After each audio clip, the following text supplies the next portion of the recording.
नमस्कार, मैं हूं माधवी और आप देख रहे हैं स्वामी न्यूज। और अब समाचार विस्तार से। राजस्थान कर्मचारी चयन बोर्ड की ओर से आयोजित वन रक्षक भर्ती परीक्षा अजमेर के 72 सेंटर्स पर आयोजित की जा रही है। इस दौरान कैंडिडेट्स को परीक्षा केंद्रों पर 1 घंटे पहले चेकिंग के बाद प्रवेश दिया गया। वहीं पुलिस जाब्ता भी परीक्षा केंद्रों पर मौजूद रहा। वन रक्षक का पेपर था। पेपर बहुत इजी था, वैसे सब अच्छे से गया पेपर और देखने में इजी था। राजस्थान कर्मचारी चयन बोर्ड की ओर से आयोजित वन रक्षक भर्ती परीक्षा अजमेर के 72 सेंटर पर आयोजित की जा रही है, जिसकी पहली पारी की परीक्षा सुबह 10 बजे शुरू हुई। इस दौरान कैंडिडेट्स को 1 घंटे पहले चेकिंग के बाद प्रवेश दिया गया। वहीं पुलिस जाब्ता भी परीक्षा केंद्रों पर मौजूद रहा। बता दें 2300 पदों के लिए 12 और 13 नवंबर को 4 पारियों में वन रक्षक भर्ती परीक्षा का आयोजन किया जा रहा है। वहीं प्रशासन की ओर से परीक्षा और कैंडिडेट्स के लिए संपूर्ण व्यवस्था की गई है।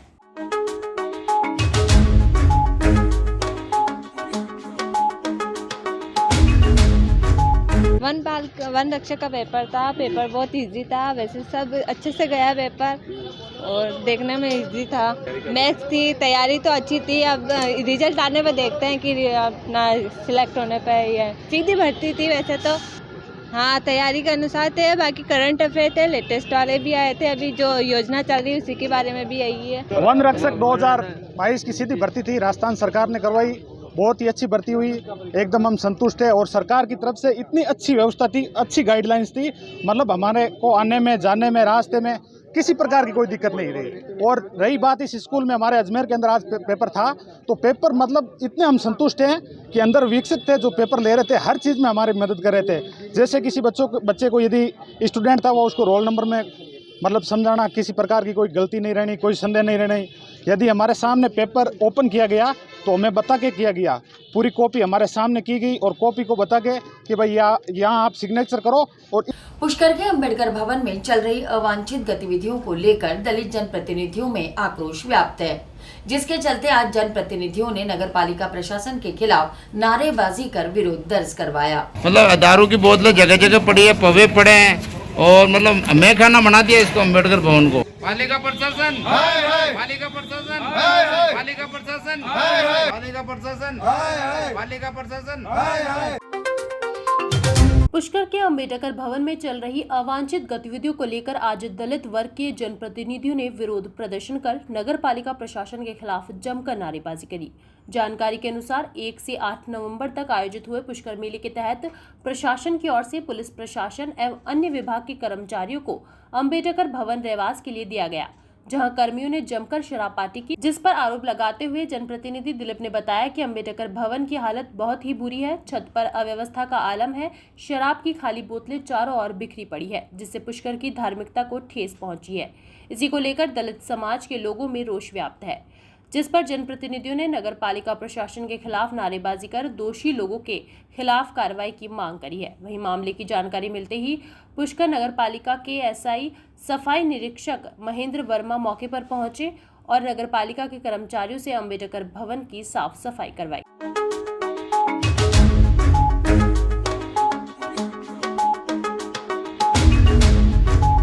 में आज हम पार्षदगण और मेरे जो साथ में भीमसेना के जो पदाधिकारी है, वो हमें सूचना मिली कि यहाँ अव्यवस्था हो रही है। हमने मौके पे आके देखा तो यहाँ तो क्या है, मधुशाला खुल रखी है। ऊपर जैसे शराब की बोतलें पड़ी है, दारू की बोतलें पड़ी है और जैसे कि जो संदिग्ध जो सामान है वो पड़े हैं यहाँ। तो कहने मतलब यहाँ ये फुल इसका मतलब जमकर इसके जो यहाँ पे जो रह रहे हैं, जो भी लोग रह रहे हैं, इसके जमकर मजे ले रहे हैं। और यहाँ गंदगी इतनी पड़ी है कि आप देख नहीं सकते, लेटरिन बाथरूम वगैरह जो भी सरकार ने अभी इसको ये पहला मेला है सरकार की ने अभी अंबेडकर भवन बनाया है और पहले मेले में इसकी हालत ख़राब कर दी।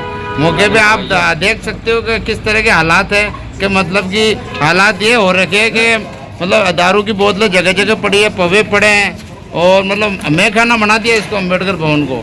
तो हमारा हम यहाँ पे आके हमने देखा व्यवस्था पूरी हो रखी है और ये निंदा करने वाला है, क्योंकि ऐसा नहीं होना चाहिए। अंबेडकर भवन में इस तरह के जैसे ये लोग यहाँ रुक रहे हैं और शराब के पैक ले रहे हैं, इस और कोई भी प्रशासन वगैरह ध्यान नहीं दे रहा है। अगर ऐसे हालात रहेंगे तो हम इसका मतलब पूरे जोर से विरोध करेंगे।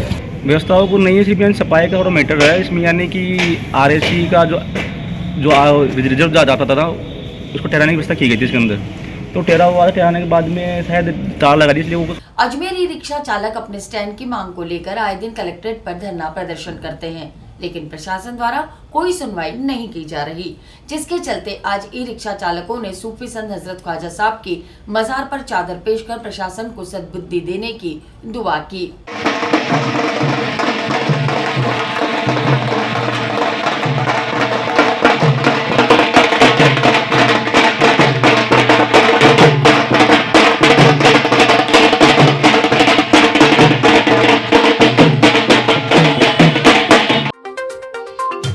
अजमेर ई रिक्शा चालक अपने स्टैंड की मांग को लेकर आए दिन कलेक्ट्रेट पर धरना प्रदर्शन किया करते हैं, लेकिन लंबे धरने के बाद भी प्रशासन द्वारा कोई सुनवाई नहीं की जा रही। बता दें, ई रिक्शा चालकों ने कलेक्ट्रेट व एसपी ऑफिस के कई चक्कर लगाकर ई रिक्शा चालकों ने अपने स्टैंड लगाने की प्रशासन से मांग की, लेकिन मांगे पूरी नहीं हुई, जिसके चलते आज ई रिक्शा चालक रामप्रसाद घाट पर इकट्ठा हुए और ख्वाजा साहब के दरगाह में ढोल नगाड़ों के साथ चादर लेकर पहुंचे। साथ ही उन्होंने सूफी संत हजरत ख्वाजा साहब की मजार मुबारक पर चादर पेश कर प्रशासन को सद्बुद्धि देने की दुआ करी। हमने जो प्रशासन से जो मांग करी थी सभी से करी, हमारा सरकार यहाँ की कलेक्टर साहब से भी करी, ज्ञापन भी दिया था, वो हमारी अभी तक कोई मांगे पूरी नहीं, ना सुनवाई हुई।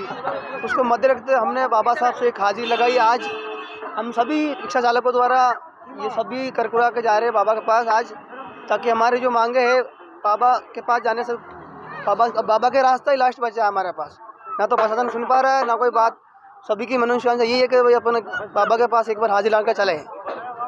तो ये सभी यूनियनों की तरफ से जा रहे हैं। दुकान वाले हैं, जगह जगह हमें प्रताड़ित करते हैं। दुकान वाले हो गए हैं, ऑटो चालक द्वारा हो गए, और कई सड़क मार्ग जैसे बस वाले हो गए, नंबर वाले हो गए, सभी से प्रताड़ित करते हैं। तो उनका सबका निवारण अब कहीं सुनाई नहीं हो रही है। तो उसका यही है कि अब हमारा लास्ट है हमारे बाबा के पास एक हाजिर लगाना।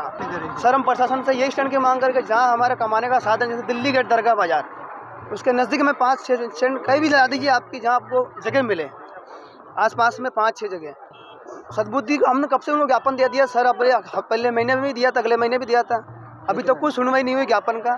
तो ये अब हम प्रशासन को जागरूक करने के लिए हम चादर के बाबा का हाजिर लगा गए, ताकि उनको पता पड़े कि हम कहाँ तक जा रहे हैं, हमारी मजबूरी कहाँ तक आ गई है। आज हमारी इतनी मजबूरी। पीसीसी चीफ गोविंद डोटासरा आज राहुल गांधी की भारत जोड़ो यात्रा में शामिल होने के लिए हैदराबाद के लिए रवाना हुए। इस दौरान डोटासरा के साथ संदीप चौधरी, कैप्टन अरविंद, धर्मेंद्र राठौड़, प्रमोद जैन भाया और मंत्री रामलाल भी हैदराबाद यात्रा पर निकले। पीसीसी चीफ गोविंद डोटासरा आज राहुल गांधी की भारत जोड़ो यात्रा में शामिल होने के लिए हैदराबाद के लिए रवाना हुए। इस दौरान डोटासरा के साथ संदीप चौधरी, कैप्टन अरविंद, धर्मेंद्र राठौड़, प्रमोद जैन भाया और मंत्री रामलाल भी हैदराबाद यात्रा पर जाएंगे। वहीं हैदराबाद से नांदेड़ के लिए सड़क मार्ग से होते हुए डोटासरा भारत जोड़ो यात्रा में शामिल होंगे।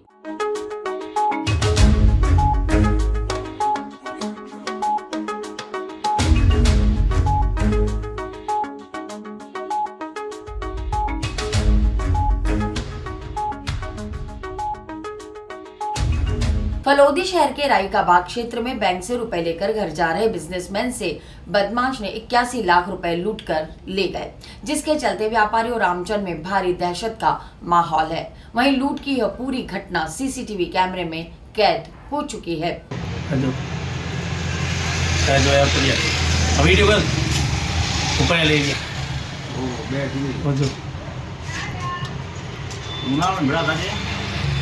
कोई सही ले गया वहाँ भी तो ला रहे नहीं, और टैक्सी भले रोक के भले को टैक्सी वाला अंदर पूछ दो, टैक्सी आगे गाल दे तो हाँ वो गया है, दौड़िए देते तो दौड़ गए थे। फलोदी शहर के रायकाबाग क्षेत्र के प्रमुख व्यवसायी रमेश गुलेच्छा के साथ कार में सवार होकर आए लोगों ने फायरिंग करके दिन दहाड़े 81 लाख रुपए लूट लिए। बता दें, इस घटना की जानकारी मिलते ही पूरे शहर के व्यापारी और आमजन में भारी दहशत का माहौल पैदा हो गया। वहीं पुलिस घटना की सूचना मिलते ही घटनास्थल पर पहुंची और घायल व्यवसायी को उपचार के लिए अस्पताल भेजा। जानकारी के लिए बता दें, व्यवसायी शुक्रवार शाम करीब 4 बजे बैंक ऑफ बड़ौदा नई सड़क से अपने 2 बैंक खातों से 81 लाख रुपए लेकर वापस अपनी दुकान जा रहा था। इसी बीच इस एमबी स्कूल के पास पीछे से ग्रे कलर की कार में सवार 4 जनों ने अचानक व्यवसायी गुलेच्छा पर हमला करके रुपयों से भरा बैग छीन लिया। वहीं पुलिस ने मामले की जानकारी लेकर शहर के सभी बाहर जाने वाले मार्गों पर पुलिस लगाकर जांच शुरू कर दी है। बता दें, इस घटना की जानकारी मिलते ही जोधपुर ग्रामीण पुलिस अधीक्षक अनिल कयाल तथा अतिरिक्त पुलिस अधीक्षक अखिलेश शर्मा जोधपुर से फलौदी पहुंच चुके हैं।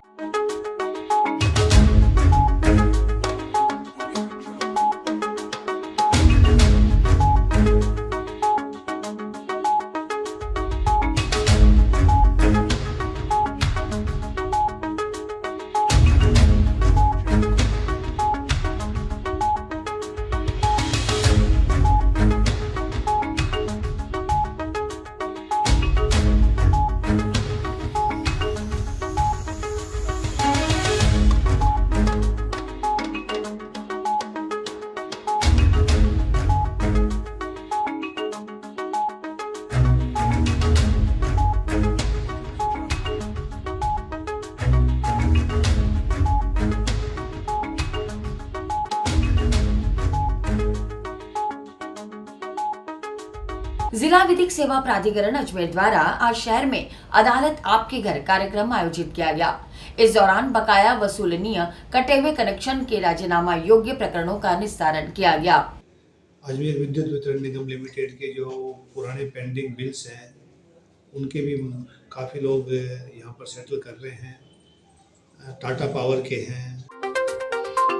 जिला विधिक सेवा प्राधिकरण अजमेर द्वारा आज शहर में अदालत आपके घर कार्यक्रम आयोजित किया गया। इस दौरान बकाया वसूलनीय कटे हुए कनेक्शन के राजीनामे योग्य प्रकरणों, विद्युत निगम के बकाया बिल सहित कई प्रकरण सामने आए, जिसके चलते कई प्रकरणों का निस्तारण आज किया गया।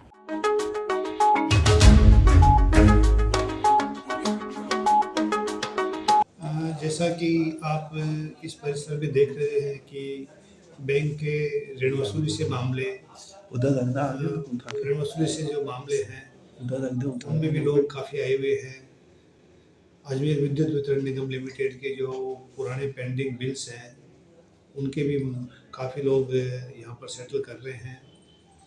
टाटा पावर के हैं और सिंचाई विभाग के जो कि पुराने जो पेंडिंग बिल्स पड़े हैं, यानी कि एडीआर सेंटर पर धन वसूली से संबंधित जो मैटर्स हैं वो प्री लिटिगेशन के रूप में आए हैं। प्रकरण जो बैंकिंग इंस्टीट्यूशन से संबंधित हैं, प्री लिटिगेशन के रूप में करीबन ये 20,000 प्रकरण हैं वो हमने रखे हैं।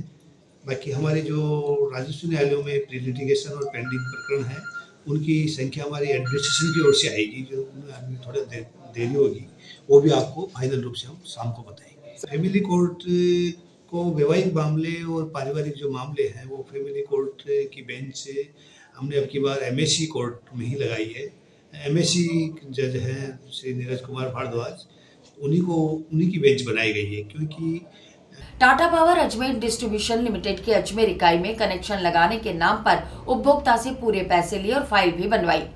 उसके बावजूद भी लोगों को कनेक्शंस नहीं मिल रहे, जिसके चलते किसान परिवार को परेशानियों का सामना करना पड़ रहा है। इनका कनेक्शन आज तक नहीं हुआ, क्योंकि यहाँ आते हैं और चले जाते हैं। रोज़ बोलते हैं आज हो जाएगा, कई बोलते हैं 15 दिन में हो जाएगा। और कल तो हमने बात भी की, तो उसके बाद में बताया कि कम से कम महीना भर नहीं होगा, हमारे पास डीपी नहीं। Tata power Ajmer distribution limited की अजमेर इकाई ने कनेक्शन लगाने के नाम पर उपभोक्ता से पूरे पैसे लिए और फाइल भी बनवाई, जिसके बावजूद भी लोगों को कनेक्शन नहीं मिल रहा। जानकारी के अनुसार ग्राम पंचायत सेंद्रा में कंज्यूमर शमा की कृषि कुएं की फाइल 2013 से लगी हुई है। डिमांड भी जमा किया जा चुका है, लेकिन कंपनी द्वारा अभी तक कनेक्शन नहीं किया गया, जिसके चलते किसान परिवार को परेशानियों का सामना करना पड़ रहा है। ग्राम पंचायत सेंद्रा में कंज्यूमर है, सम्मा मिश्रो के नाम से फाइल लगी है यहाँ पे कृषि कुएं की। वो 2013 से लगी हुई थी। उसका डिमांड जमा कराया कम से कम 1.5 से 2 महीने के हो गए हैं और आज तक वो कनेक्शन नहीं हुआ। उसी के साथ एक गोपी की भी फाइल लगी थी कुएं की, दोनों का सेम डे डिमांड जमा किया गया, सेम डे कार्रवाई की गई। उनके वहाँ पे डीपी लग गई और कनेक्शन चालू हो गया। वो सिंचाई कर रहे हैं और खेती को पानी पिला रहे हैं। और ये इनका कनेक्शन आज तक नहीं हुआ, क्योंकि यहाँ आते हैं और चले जाते हैं। रोज़ बोलते हैं आज हो जाएगा, कभी बोलते हैं 15 दिन में हो जाएगा। और कल तो हमने बात भी की, तो उसके बाद में बताया कि कम से कम महीना भर नहीं होगा, हमारे पास डीपी नहीं है, कभी बोलते हैं खंभे नहीं है। आज ये किसान का कमाई का जरिया खेती होती है, और खेती के लिए एसओ गहलोत जी ने कनेक्शन जारी किए। वो कनेक्शन को सुविधा ही नहीं मिल रही है, तो ये कमा कैसे खाएंगे। आज कम से कम उस कुएं से 50 परिवार पड़ेंगे, वो 50 परिवार सारे बेरोजगार हो गए। वैसे ही किसानों के पास तो कोई खाने के लिए कुछ होता नहीं है। एक खेती एक जरिया होती है जिससे उसकी आर्थिक स्थिति सुधरती है, और उसी में भी ये परेशानी होती है। तो गहलोत साहब ने बोल रखा, आदेश किया कि कृषि कनेक्शन जितने भी जारी किए मैंने 2012-13 के, वो दीपावली पहले हो जाने चाहिए। जो इनकी आज तक कोई सुनाई करने वाला नहीं है। हम जाए तो कहाँ जाए। मैंने कल प्रवीण बिश्नोई है जो जोनल मैनेजर हैं, उनसे बात की मैंने, तो उन्होंने बताया अभी 1 महीना 1.5 महीना होगा ही नहीं कनेक्शन। आप जिस भी अधिकारी से मिलना चाहो, जहाँ भी जाना चाहो वहाँ मिलो, हमारे को कोई मतलब नहीं है, क्योंकि हमारे पास डीपी नहीं है। तो हमने तो पैसा पूरा जमा करा दिया, ये हमारी समस्या थोड़ी है, डीपी नहीं है। टाटा पावर ने जब टाटा यहाँ आई, उसने ये कहा कि भाई डिमांड जमा करना है, 15 दिन के अंदर कंज्यूमर को हम कनेक्शन देंगे। और आज 1.5 2 महीने हो गए, कोई सुनाई करने वाला ही नहीं है, इसकी कोई सुन ही नहीं रहा है। तो टाटा ने तो जारी किया आदेश कि 15 दिन में हम सब कुछ करके देंगे कंज्यूमर को। 2013 के अंदर फाइल जमा की थी हमने, उसका वो डिमांड भरवाया अभी 1.5 महीने पहले, और 2 ही कनेक्शन इशू हुए थे सजरिया गाँव में, और दोनों 1 तारीख को फाइल इशू हो गए। दोनों डिमांड एक दिन भर दी है, उसके बाद में एक तो हो गया और मेरे हुआ ही नहीं अभी तक। मैं रोज़ आ रहा हूँ 30 चक्कर खा गया मैं। कभी बोलते हैं 15 दिन लगेंगे, कभी बोलते हैं 7 दिन लगाएंगे, कभी बोल रहे सोमवार मंगलवार को लगा देंगे, अब वो बोल रहे हैं कि 1 महीना लगेगा। पुष्कर थाना क्षेत्र में 2 अलग अलग सड़क दुर्घटनाओं में एक बुजुर्ग सहित 2 युवक घायल होने का मामला सामने आया है, जिन्हें पुष्कर के राजकीय चिकित्सालय में प्राथमिक उपचार के बाद अजमेर रेफर कर दिया गया। पुष्कर थाना क्षेत्र में 2 अलग अलग सड़क दुर्घटनाओं में एक बुजुर्ग सहित 2 युवक घायल होने का मामला सामने आया है, जिन्हें पुष्कर के राजकीय चिकित्सालय में प्राथमिक उपचार के बाद अजमेर रेफर कर दिया गया। बता दें, पहली घटना पुष्कर स्थित जलदाय विभाग ऑफिस के पीछे भगवानपुरा पिचोलिया रोड पर मोटरसाइकिल सवार ने पैदल जा रहे पिचोलिया निवासी बुद्धा राम को टक्कर मार दी, जिससे वह गंभीर रूप से घायल हो गया और उसे पुष्कर के राजकीय चिकित्सालय लाया गया, जहां से उसे प्राथमिक उपचार के बाद अजमेर रेफर कर दिया गया।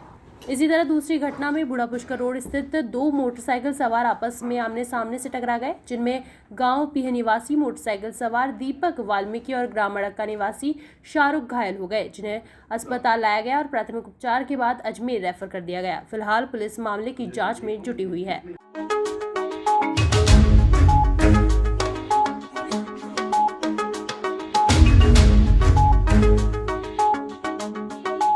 और इसी के साथ ही समाचार बुलेटिन समाप्त होते हैं। मुझे दीजिए इजाजत।